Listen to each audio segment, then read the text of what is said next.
Hello friends, Hariom. कैसे हैं आप लोग? आई होप आप लोग अच्छे होंगे, स्वस्थ मस्त होंगे। मैं भी बहुत अच्छी हूँ। फ्रेंड्स, अगर किसी के पति का अफेयर किसी के साथ भी चल रहा है तो क्या करें? आपको कौन सा डिसीजन लेना चाहिए? वो क्या करे, हम क्या करें?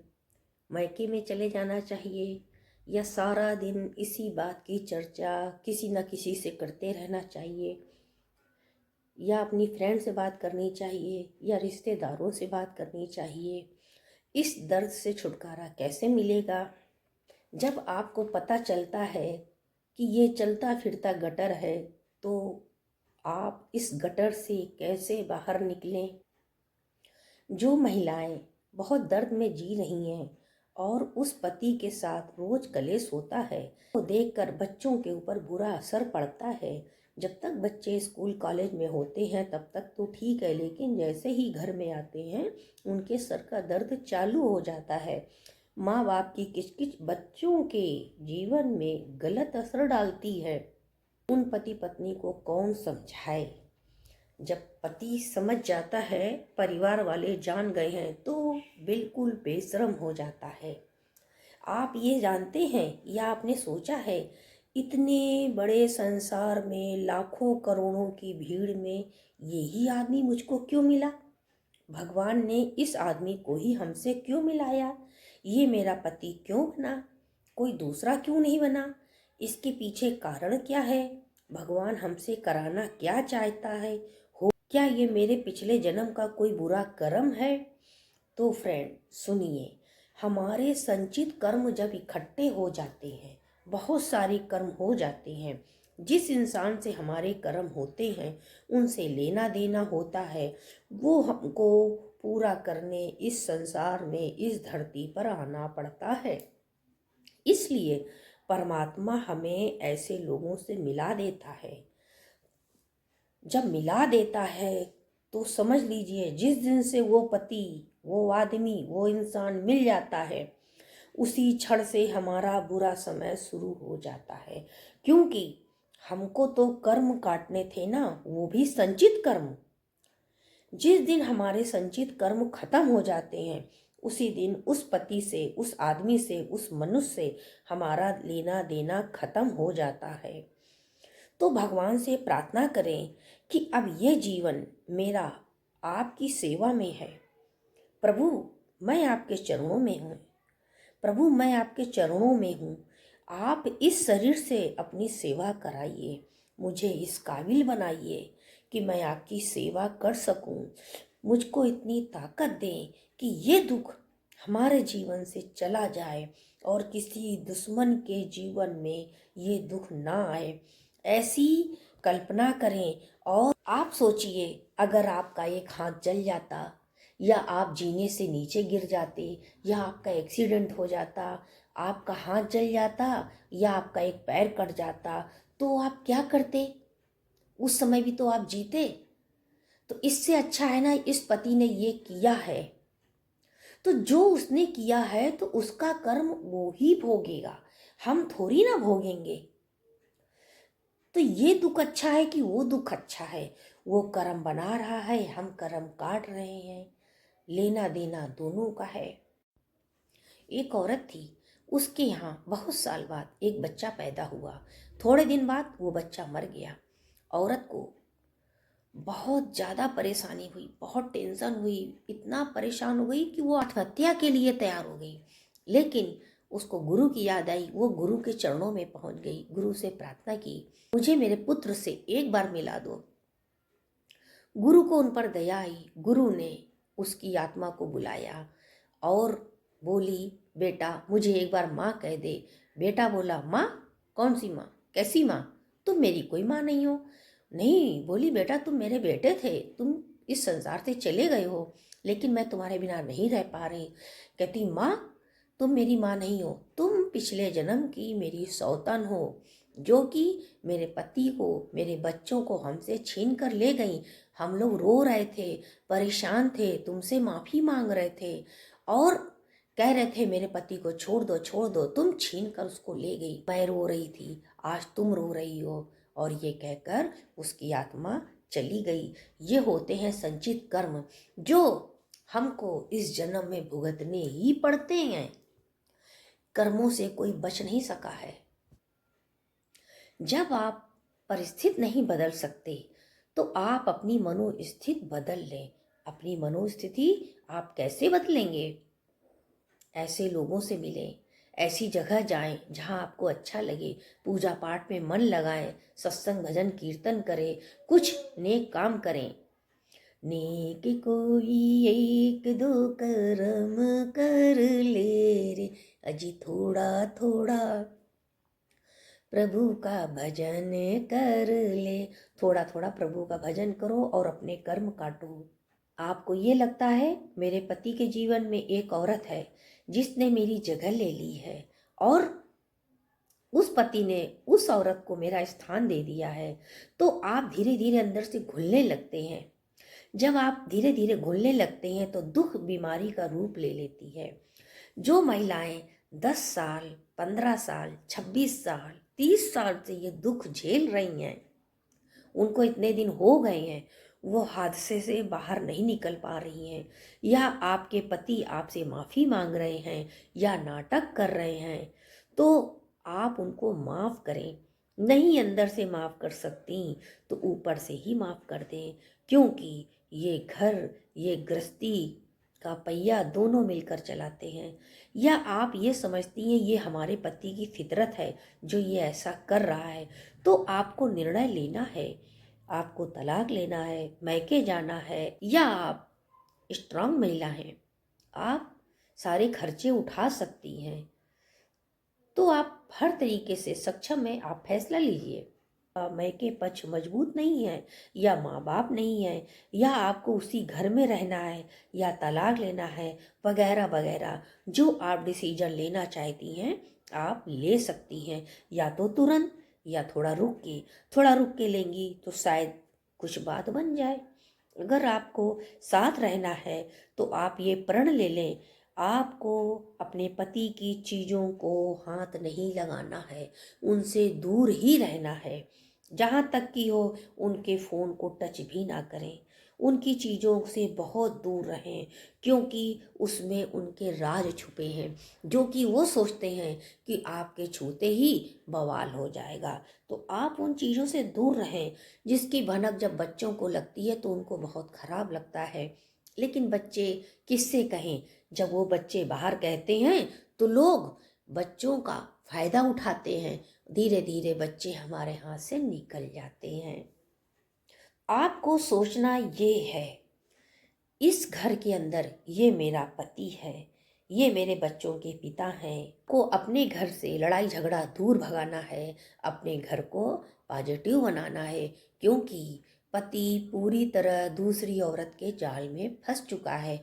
क्योंकि पति की फितरत ही ऐसी है। आप ये सोचती हैं जमाना क्या सोचता है, इससे किसी को लेना देना नहीं है।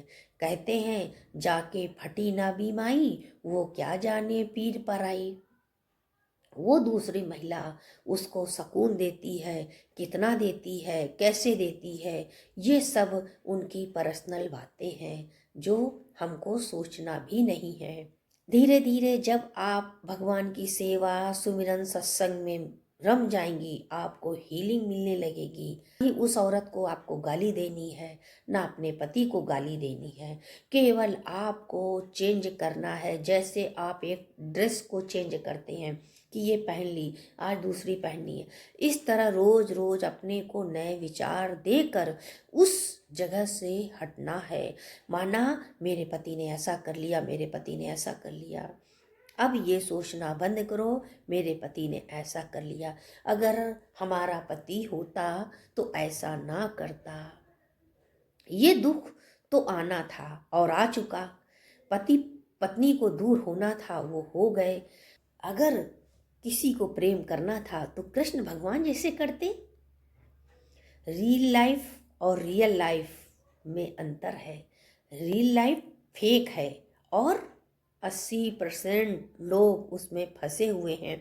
वो लोग केवल कमाने के लिए वहाँ पर रील बनाते हैं, और रियल लाइफ में मुझे पूरी ज़िंदगी जीनी है। एक रियल लाइफ में हमें वो सब कबूल करना पड़ता है जो हम नहीं चाहते हैं। उस शख्स को भी समझना पड़ता है जो किसी और का हो चुका है।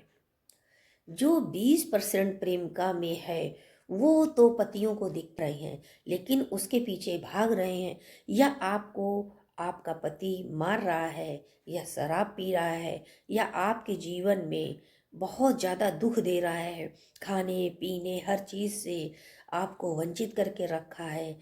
ऐसे में अगर आपके जीवन में किसी की एंट्री होती है और इसमें कोई दोष नहीं है, जो आपको जीते जी अलग करना चाहता है, तो अगर कोई एंट्री करता है और अपने पेरेंट्स से बात करें, नहीं तो यही इंसान बाद में बोलेगा जो पति की नहीं हुई, माँ बाप की नहीं हुई, तो मेरी क्या होगी। लेकिन बेवजह आप ऐसा ना करें, नहीं तो आपको आपके पार्टनर का श्राप लगेगा, माना अपने पति का, जो कि वो आपके जीवन में सारी सुविधाएं दे रहा है, हर चीज़ दे रहा है, आपको कोई कष्ट नहीं दे रहा है, फिर भी आप लोगों से उसकी बुराई कर रहे हैं, वो ऐसा वो ऐसा, इससे आपको श्राप लगेगा।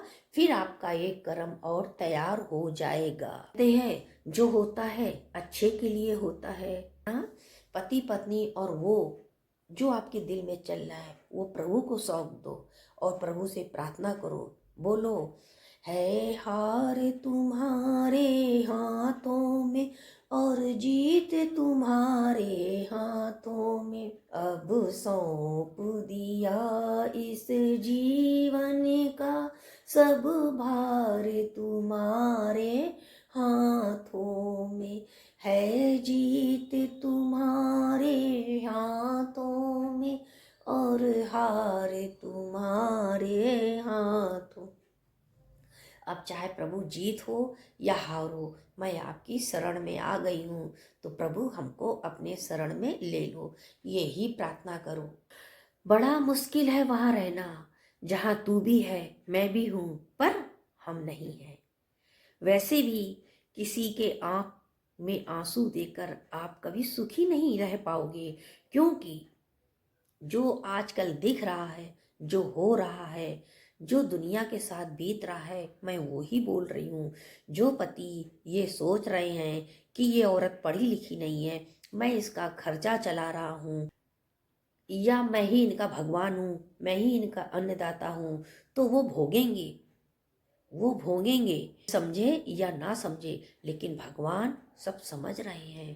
कहते हैं ना, वही भाग्यशाली जो समझे इशारे, चलना मेरे मन प्रभु के इशारे। तो ईश्वर तो समझ रहा है कि इनके मन में क्या चल रहा है। आप बिल्कुल शांत रहें, बिल्कुल भी स्टिल, एकदम शांत शांत रहकर आप देखिए, तब आपको समझ में आएगा। आपके लड़ने झगड़ने से कलेश ही कलेश होगा, इसलिए अपने आप को चेंज करना है।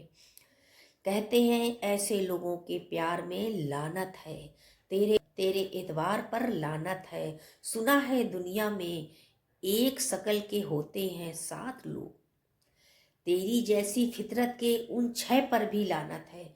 कुछ लोग ईश्वर और समाज को साक्षी मानकर 7 फेरे लेते हैं, फिर भी अपने पार्टनर को धोखा देते हैं, ऐसे हालात पैदा कर देते हैं, ऐसी दूरियां बना देते हैं कि वो 7 जन्म तक इंसान से नफरत करता रहता है।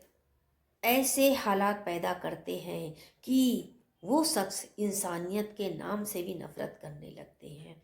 ऐसे प्यार को छोड़िए और भगवान के चरणों में अपने आप को समर्पित करिए, इसी से आपका कल्याण है। बाकी सब व्यर्थ है। ज़्यादा शोर मचाओगे, रोना धोना करोगे, चिल्लाओगे, तो कुछ भी नहीं होने वाला। अगर कुछ होने वाला होता तो परमात्मा ऐसा करता ही क्यों।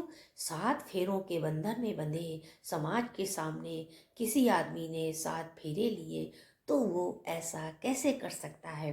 कभी अगर जीवन में किसी के साथ ऐसा होता है, उसका पति परेशान करता है, उसके जीवन में कोई नए शख्स की एंट्री होती है, तो उसे कृष्ण भगवान की तरह प्रेम देना चाहिए, ना कि किसी का घर बर्बाद करना चाहिए।